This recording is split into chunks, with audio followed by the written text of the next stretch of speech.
ونستعينه ونستغفره ونعوذ بالله من شرور أنفسنا ومن سيئات أعمالنا من يهده الله فلا مضل له ومن يضلل فلا هادي له وأشهد أن لا إله إلا الله وحده لا شريك له وأشهد أن محمدًا عبده ورسوله أما بعد فإن أصدق الحديث كتاب الله وخير الهدي هدي محمد صلى الله عليه وسلم وشر الأمور محدثاتها وكل محدثة بدعة وكل بدعة ضلالة يا أيها الذين آمنوا اتقوا الله حق تقاته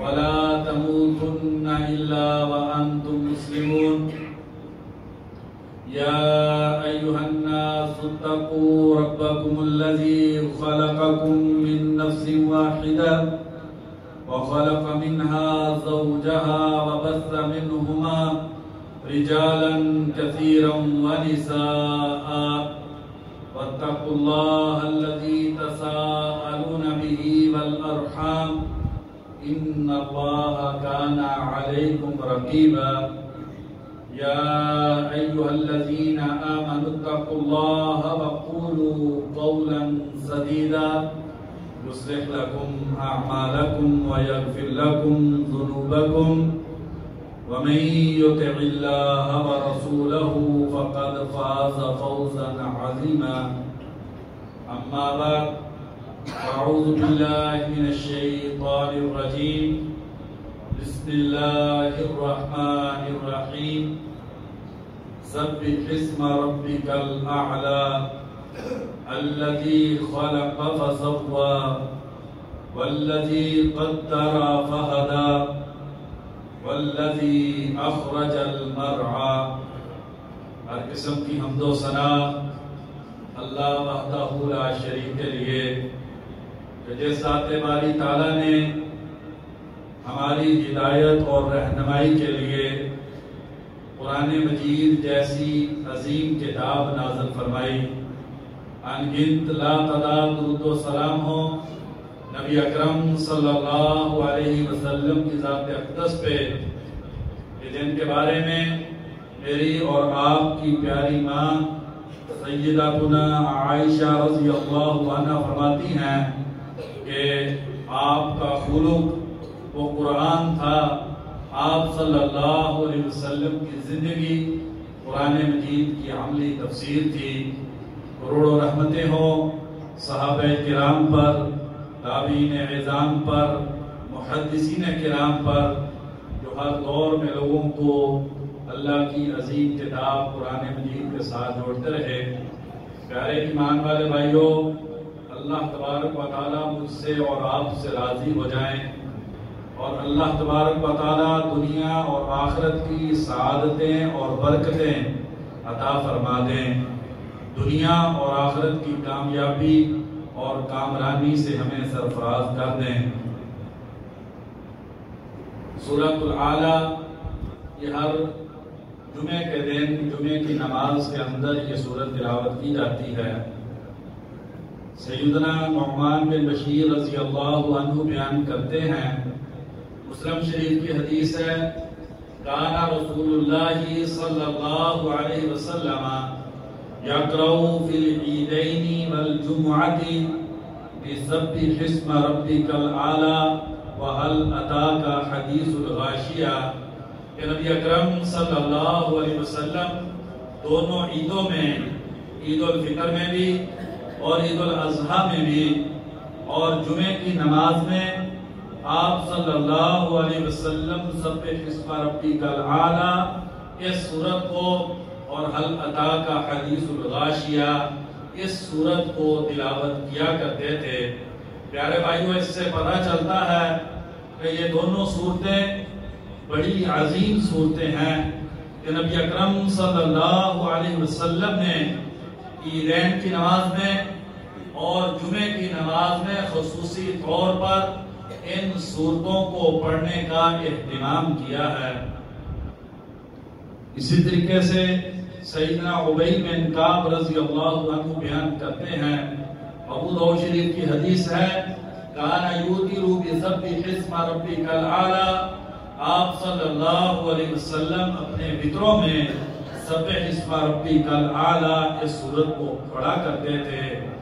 اور اسی طریقے سے سیدنا جابر رضی اللہ عنہ بیان کرتے ہیں، بخاری شریف کی حدیث ہے کہ ایک دن میں نے عشاء کی نماز پڑھائی اور اس میں قرات میں نے لمبی کر دی۔ ایک صحابی کام کاج کی وجہ سے تھکے ہوئے جب میرے پیچھے نماز پڑھنے کے لیے کھڑے ہوئے، میری لمبی تلاوت کو سن کے انہوں نے نماز کو توڑ دیا۔ میں نبی اکرم صلی اللہ علیہ وسلم کے پاس گیا اور میں نے جا کے کہا، اللہ کے نبی، ایسے آج عشاء کی نماز تھی، میں نماز پڑھا رہا تھا، فلاں آیا اور اس نے نماز کو توڑ دیا۔ دوسری روایت میں کہ وہ صحابی خود نبی اکرم صلی اللہ علیہ وسلم کے پاس آئے اور آگے کہا، اللہ کے نبی، معاذ رضی اللہ عنہ ہم دن کو کام کی وجہ سے تھکے ہوتے ہیں، عشاء کی نماز میں بڑی لمبی قرات کرتے ہیں۔ بخاری شریف کی روایت میں کہ سورت بقرہ کی وہ تلاوت کرتے ہیں۔ اللہ کے نبی دن کے تھکے ہوئے اتنی لمبی قرات، نماز مشکل ہو جاتی ہے۔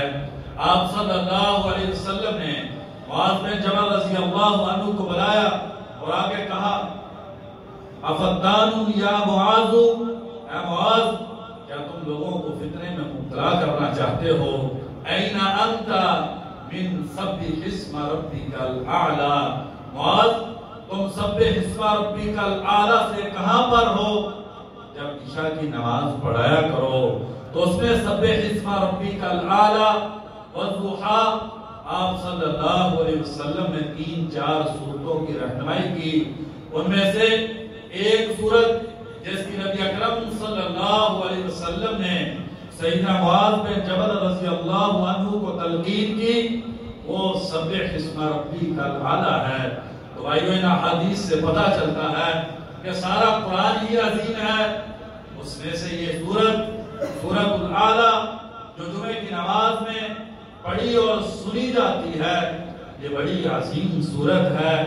آئیے آج اس سورت کے کچھ مضامین پہ روشنی ڈالی جائے، آپ بھی توجہ سے سنیں تاکہ جب یہ سورت نماز میں پڑھی جائے تو جہاں پر کان اس سورت کو سن رہے ہوں وہاں پر دل پر بھی اس سورت کا اثر ہو۔ اور نبی اکرم صلی اللہ علیہ وسلم نے فرمایا کہ جو آدمی قرآن مجید کی 2 آیات کو سیکھتا ہے، یہ 2 موٹی تازی اونٹنیاں جو کہ عربوں کے نزدیک سب سے قیمتی مال تھا، موجودہ اگر زبان میں کہا جائے کہ اس وقت کی جو سب سے بہترین گاڑی ہے، انسان 2 آیات قرآن مجید کی سیکھ لے، یہ انسان کے لیے اس سے بہتر ہے کہ موجودہ زمانے کی 2 سب سے بہترین گاڑیاں انسان کو مل جائیں۔ اور مسلم شریف کے حدیث میں جس انسان نے 3 آیات سیکھ لی وہ 3 اونٹنیوں سے بہتر ہے۔ آئیے ذرا اس سورت کے دیکھتے ہیں۔ اس سورت کا آغاز اللہ تبارک و تعالیٰ نے بڑا ہی عظیم کیا ہے، سبح اسم ربک الاعلی۔ اے قرآن مجید کی تلاوت کرنے والے، عید اور جمعے کی نماز پڑھنے والے، نماز میں اور غیر نماز میں اس عظیم سورت کی تلاوت کرنے والے، سبح اسم ربک الاعلی، اپنے سب سے بلند رب کے نام کی تسبیح کیجئے، اس کی پاکیزگی بیان کیجئے۔ اللہ تبارک و تعالیٰ بڑے ہی عظیم ہیں۔ تو اس پہلی آیت میں اللہ تبارک و تعالیٰ کا جو نام ہے اس کی عظمت کا احساس انسان کو دلایا جا رہا ہے، اور انسان کو اس پہلی آیت میں اس بات کا احساس دیا جا رہا ہے کہ اللہ تبارک و تعالیٰ کا نام بڑی عظیم چیز ہے، یہ معمولی نہیں ہے، یہ بہت عظیم ہے۔ اس نام کی عظمت اس بات سے بھی خوب واضح ہوتی ہے کہ اللہ تبارک و تعالیٰ نے قرآن مجید کی جو سب سے پہلی وحی نازل کی، اقرا بسم ربک الذی خلق، وہ بھی اللہ کے نام سے پڑھیے۔ قرآن مجید کی تلاوت کا آغاز اور قرآن مجید کی نبی اکرم صلی اللہ علیہ وسلم پر جو وحی نازل ہوئی، اس میں بھی اللہ تبارک و تعالیٰ کے نام کا ذکر ہے، کیونکہ اللہ تبارک و تعالیٰ کا نام بڑی عظمتوں والا ہے۔ تبارک اسم ربک ذی الجلال والاکرام، تیرے رب کا نام بہت ہی بابرکت اور بلندی والا ہے، تیرا رب جلال و اکرام والا ہے، عظمت والا ہے، سخاوت والا ہے، بزرگی والا ہے۔ تبارک اسم ربک ذی الجلال والاکرام، اللہ تبارک و تعالیٰ کا نام بہت بڑی چیز ہے۔ نبی اکرم صلی اللہ علیہ وسلم وضو کا آغاز ہے تو اللہ کے نام بسم اللہ سے، کھانے کا آغاز ہے تو بسم اللہ سے، پینے کا آغاز ہے بسم اللہ سے، لباس پہننا ہے بسم اللہ سے، طواف کا آغاز ہے بسم اللہ سے، جانور کو ذبح کرنا ہے بسم اللہ سے، گھر میں داخل ہونا ہے بسم اللہ سے، گھر کا دروازہ بند کرنا ہے بسم اللہ سے۔ سیدنا ابو ہریرہ رضی اللہ عنہ بیان کرتے ہیں، ان للہ 99 اسما الا واحدہ من احصاها دخل الجنہ۔ بخاری اور مسلم کی حدیث ہے، سیدنا ابو ہریرہ رضی اللہ عنہ بیان کرتے ہیں، اللہ تبارک و تعالیٰ کے 99 نام ہیں، 100 کا ایک، من احصاها دخل الجنہ۔ جس انسان نے اللہ تبارک و تعالیٰ کے ناموں کو شمار کر لیا، جس انسان نے اللہ کے نام یاد کر لیے، جس انسان نے اللہ کے ناموں کا معنی سیکھ لیا، جس انسان نے اپنی زندگی کو، اپنے شب و روز کو، اپنے معاملات کو، اپنے تعلقات کو، اپنی عبادات کو، اپنی اخلاقیات کو، جس انسان نے اللہ کے ناموں کی روشنی میں مرتب کر لیا، داخل الجنہ تھا، یہ انسان جنت میں چلا جائے گا۔ نبی اکرم صلی اللہ علیہ وسلم نے جو دعا کے آداب سکھلائے ہیں، جس میں دعا کی قبولیت کا ذکر ہے، اس میں بھی سب سے پہلے اللہ تبارک و تعالیٰ کے نام کو لینے کا ہے۔ جو انسان اللہ تبارک و تعالیٰ کا نام لیتا ہے، اس دعا کے لیے 7 آسمانوں کے دروازے کھل جاتے ہیں اور اللہ تبارک و تعالیٰ اس انسان کی دعا کو قبول کر لیتے ہیں۔ سبح اسم ربک الاعلی، تیرے بلند رب کا نام جو ہے اس کی پاکیزگی اور تسبیح بیان کیجئے۔ اس لیے نبی اکرم صلی اللہ علیہ وسلم نے فرمایا، مسلم شریف کی حدیث ہے، جو انسان ایک مرتبہ اپنی زبان سے سبحان اللہ کہہ دیتا ہے، اتنا اجر ملتا ہے کہ نیکیوں والا آدھا ترازو جو ہے وہ نیکیوں سے بھر جاتا ہے۔ یہ اللہ کا نام بہت بڑی چیز ہے۔ نبی اکرم صلی اللہ علیہ وسلم نے فرمایا، مسلم شریف کی حدیث ہے، من دخل البیت فقال بسم اللہ ومن اکل الطعام فقال بسم اللہ قال الشیطان لا مبیت لکم ولا الطعام۔ مسلم شریف کی حدیث ہے، جو انسان اپنے گھر میں داخل ہوتے ہوئے بسم اللہ پڑھ لے، جو کھانا کھانے سے پہلے بسم اللہ پڑھ لے، اللہ کا نام لے لے، تو شیطان کہتا ہے آج اس گھر میں سونا بھی نہیں ہے اور اس گھر میں کھانا بھی نہیں ہے۔ گویا کہ اس بسم اللہ کو پڑھنے سے شیطان جو ہے اس گھر کے اندر داخل نہیں ہو پاتا۔ اللہ کا نام بڑا عظیم نام ہے۔ جب بھائی گھر کو جائیں، رات کو دروازہ بند کرے، بسم اللہ کہہ کے دروازے کو بند کر دیجئے، شیطان آپ کے گھر میں داخل نہیں ہوگا۔ اس کی وجہ سے آپ کی اولاد محفوظ ہے، آپ کے گھر میں نیکی اور تقوی ہے، اس کی وجہ سے آپ کے دلوں میں محبت اور پیار ہے، اور بسم اللہ پڑھ لیا جائے تو شیطان کھانے میں شریک نہیں ہوتا، اور اگر بسم اللہ نہ پڑھی جائے تو شیطان ساتھ کھانے میں شریک ہو جاتا ہے۔ سیدنا جابر رضی اللہ عنہ بیان کرتے ہیں، نبی اکرم صلی اللہ علیہ وسلم نے فرمایا، اور کتنی خوبصورت تعلیمات ہیں آپ صلی اللہ علیہ وسلم نے فرمایا غط الاناء، رات کو سوتے ہوئے برتن کو ڈھانپ دیا کرو۔ برتن کھلے چھوڑنے سے رات کو جو بیماریاں آتی ہیں وہ ان برتنوں میں چلی جاتی ہیں، جس کی وجہ سے ان برتنوں کو استعمال کرنے سے انسان اور انسان کے گھر والے بیماریوں کا شکار ہو جاتا ہے۔ غط الاناء، برتن ڈھانپ دو، وَأَوْقُوا السِّقَاءَ، اور مشکیزوں کے تسمے کس دو، وَغَلِّقُوا الْبَابَ، دروازے کو بند کر دو، وَأَطْفِئُوا السِّرَاجَ، اور چراغ کو بند کر دو، گل کر دو۔ اور فرمایا اگر ڈھانپنے کے لیے کچھ نہ ملے، لکڑی ہی مل جائے تو برتن کے اوپر لکڑی رکھ کے بسم اللہ پڑھ دو۔ جو لوگ ان چیزوں پہ اللہ کا نام لیتے ہیں، برتن کو ڈھانپتے ہوئے، دروازے کو بند کرتے ہوئے، ہر طرح کی پریشانی سے، ہر طرح کے مسائل سے، ہر طرح کی بیماری سے وہ گھر والے محفوظ ہو جاتے ہیں۔ سبح اسم ربک الاعلی، تیرا بلند رب کا نام، اس کی تسبیح کرو، اس کی پاکیزگی بیان کرو۔ اس قدر خوبصورت انداز سے اس سورت کا آغاز کیا جا رہا ہے۔ ربک الاعلی، تیرا اعلی رب، بلند عظمتوں والا رب کون ہوتا ہے؟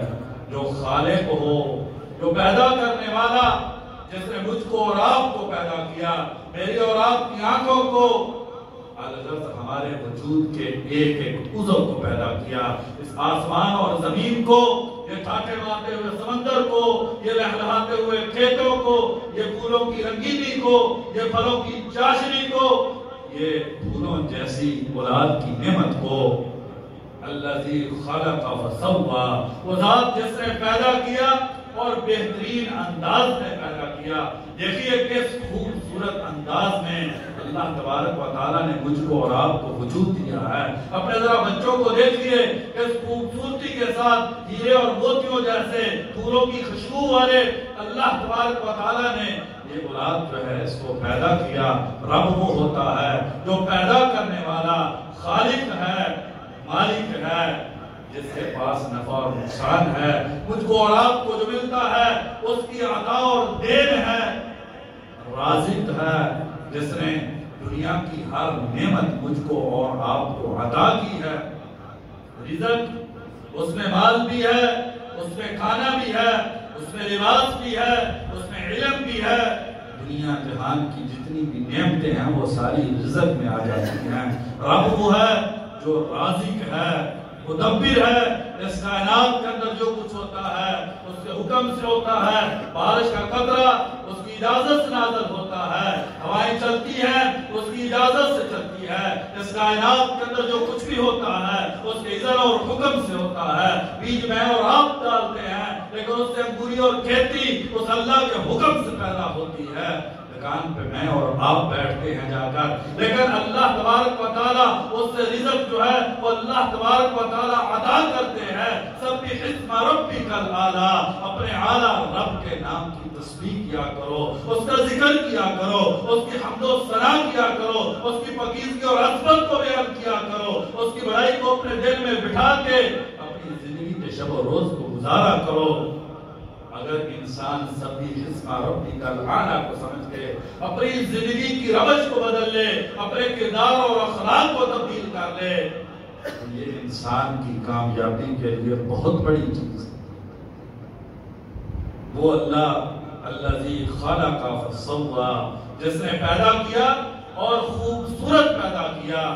بھائیو ذرا اندازہ کریں، اگر اللہ تبارک و تعالیٰ اس ہاتھ پہ اس انگوٹھے کو ان چاروں انگلیوں کے ساتھ لگا دیتے تو پڑھنے پکڑنے میں، گرفت میں مضبوطی نہ ہوتی۔ سوچیے اگر آنکھیں سر پہ ہونے کی بجائے پیٹ پہ ہوتی تو راش میں انسان کس طریقے سے دیکھ سکتا۔ الذی خلق فسوی، وہ ذات جس نے پیدا کیا ہے اور خوبصورت انداز میں پیدا کیا ہے، اس کائنات کی ہر چیز سے حسین بنایا ہے، اس رب کے نام کی تسبیح کی۔ اور پھر آگے جا کے وقت جو ہے قریب ہو رہا ہے، انہ یعلم الجہر وما یخفی، وہ اللہ وہ ہے جو بلند بات کو بھی جانتا ہے اور پوشیدہ کو بھی جانتا ہے. یعلم خائنۃ الاعین وما تخفی الصدور، آنکھ کی خیانت کو جانتا ہے. آنکھ سے جب تم بد نظری کرتے ہو اللہ اس کو جانتا ہے. آنکھ سے اچھا دیکھتے ہو، ماں باپ کے چہرے کو دیکھ کے خوش ہوتے ہو، تمہاری آنکھ کی اس خوشی کو جانتا ہے.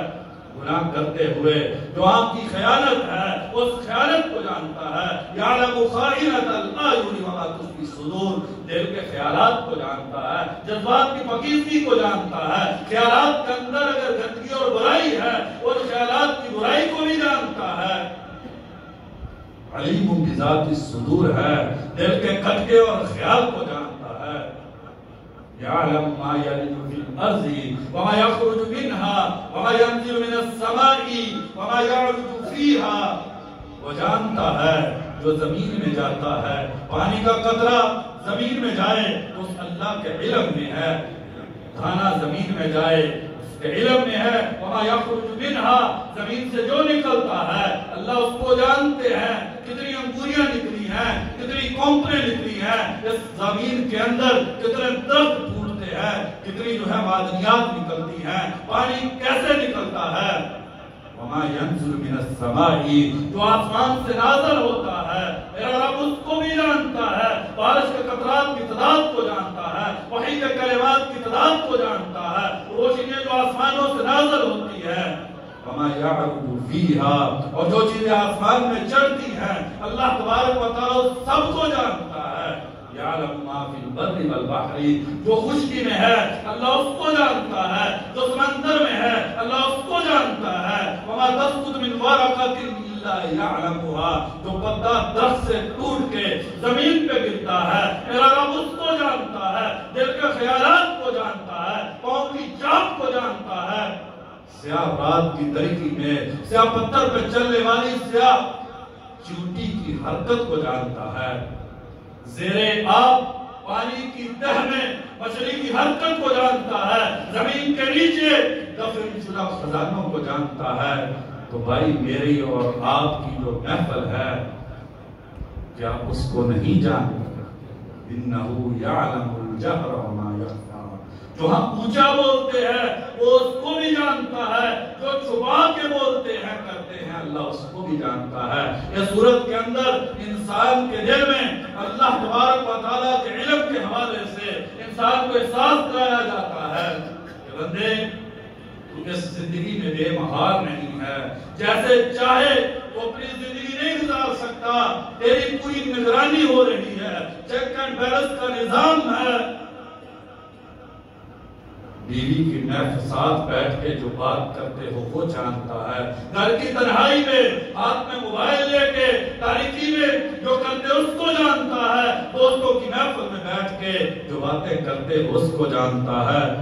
الغرض یہ صورت میں انسان کو یہ احساس دلایا جا رہا ہے بندے اپنی زندگی کو درست کر لے، اللہ اور اللہ کے رسول کے احکامات کے مطابق ڈال لے.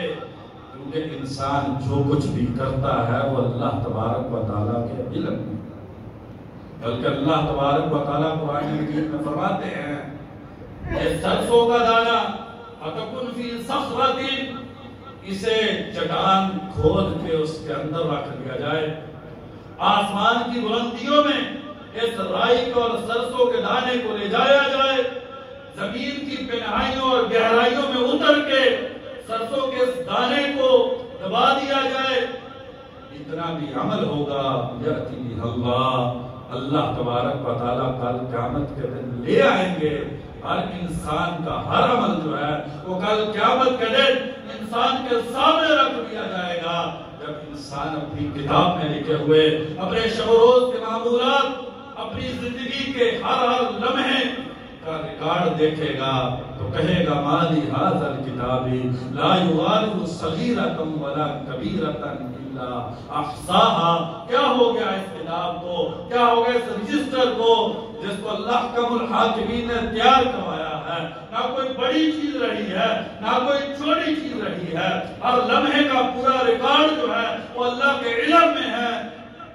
اللہ کے بندے کل قیامت کے دن تیری آنکھوں کے سامنے رکھ دیا جائے گا اور کہا جائے گا وَكَفَى بِكَ الْيَوْمَ آج تو اپنا حساب کرنے کے لیے خود کافی ہے، اپنے بارے میں تو خود فیصلہ کر، اچھی زندگی گزار کے آیا ہے یا کہ بری زندگی گزار۔ بخاری شریف کی حدیث ہے، موسیٰ علیہ السلام اور خضر علیہ السلام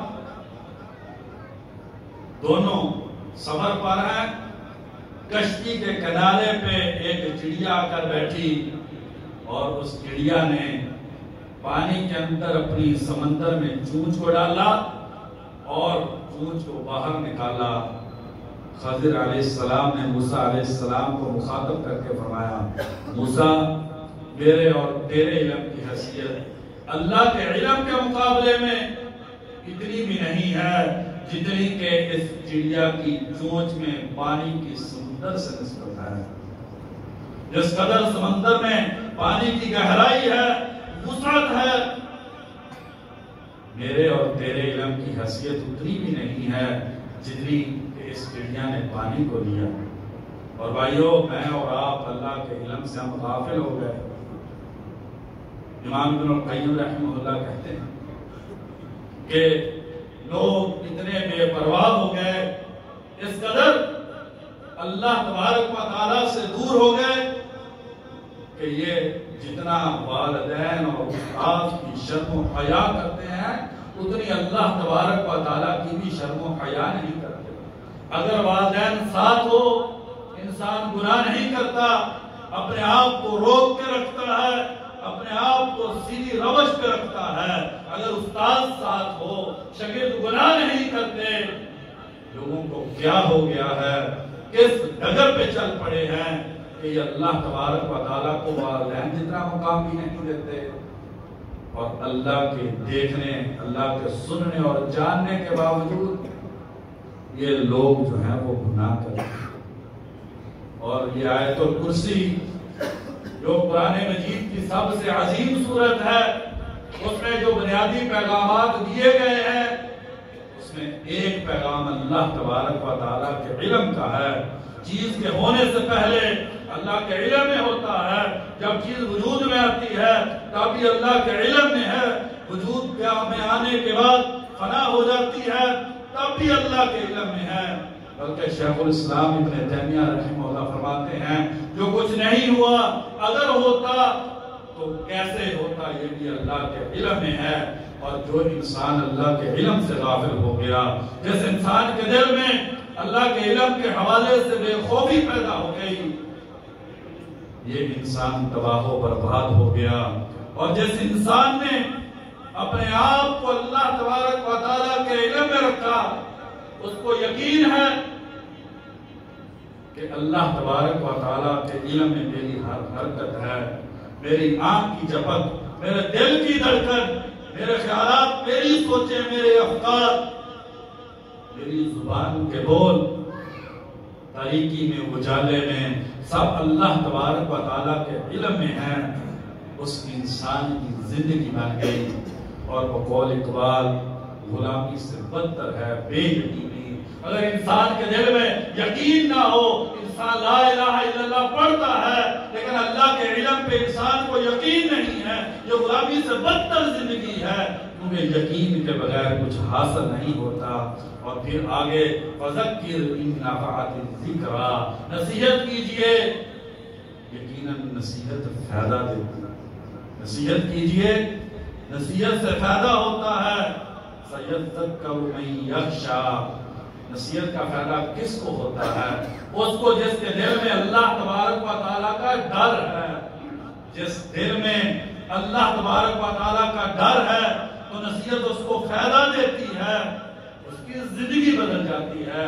انما تنذر من اتبع الذکر وخشی الرحمن بالغیب فبشرہ بمغفرۃ واجر کریم۔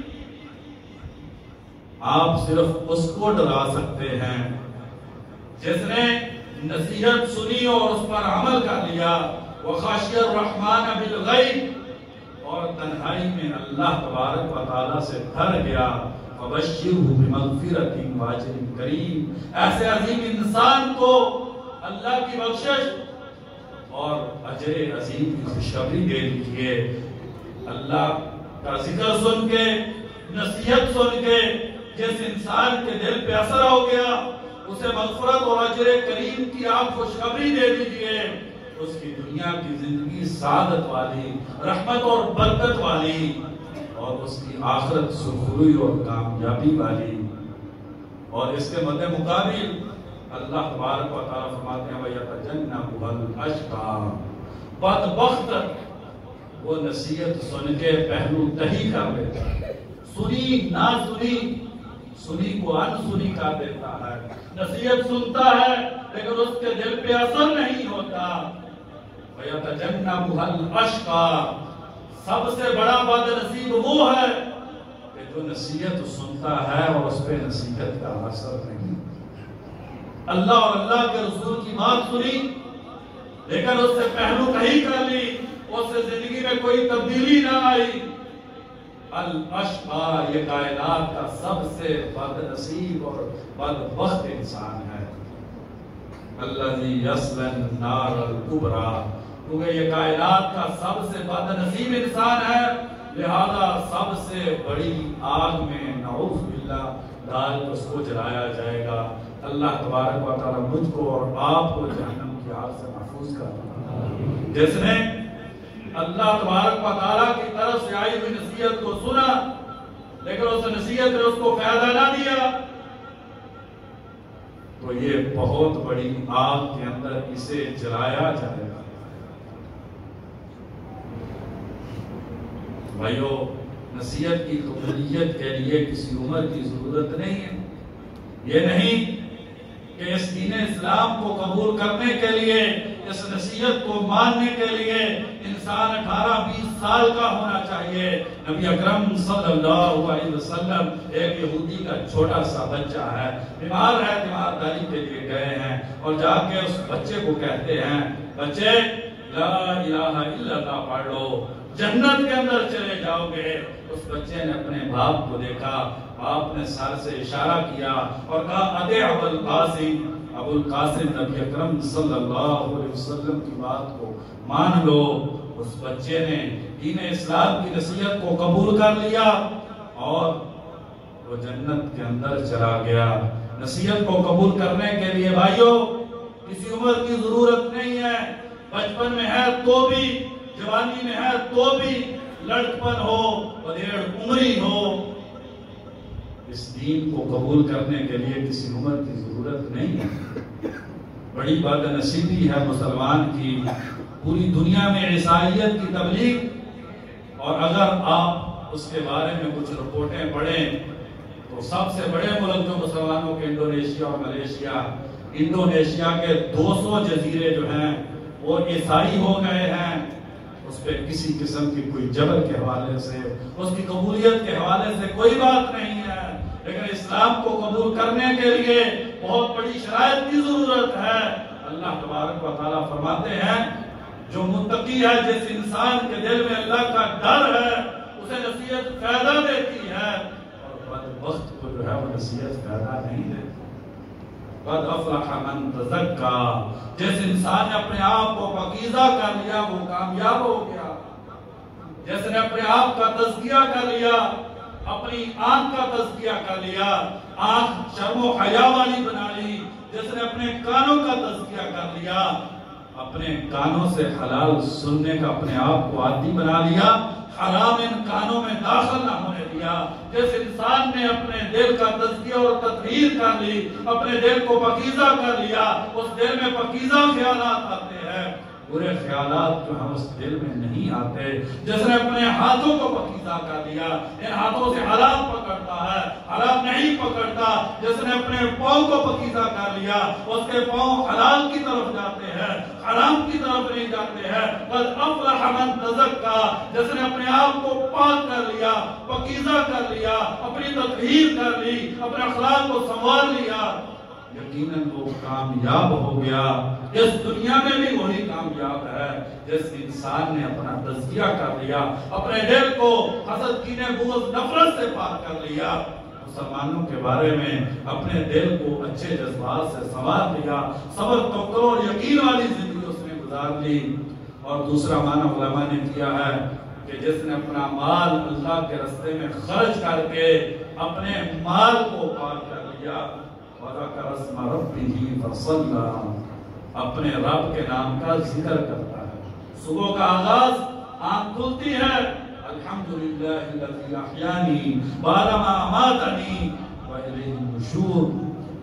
رات کو سوتا ہے تو بھی اللہ کے ذکر پہ لباس پہنتا ہے، اللہ کے ذکر سے مسجد کا داخلہ ہے، اللہ کے ذکر سے مسجد سے نکلنا ہے، اللہ کے ذکر سے گھر میں داخلہ ہے، اللہ کے ذکر سے گھر سے نکلا ہے، اللہ کے ذکر سے نماز میں اللہ کا ذکر، وَذَكَرَ اسْمَ رَبِّهِ فَصَلَّى، اور نماز کی پابندی کرنے والا یہ انسان جو ہے وہ کامیاب ہو گیا۔ اللہ تبارک و تعالیٰ سے دعا ہے، اللہ تبارک و تعالیٰ اس عظیم صورت کو سمجھنے کی اور اس کے مطابق زندگی کو بنانے کی مجھے اور آپ کو توفیق عطا فرما دے۔ وما توفیقی الا باللہ۔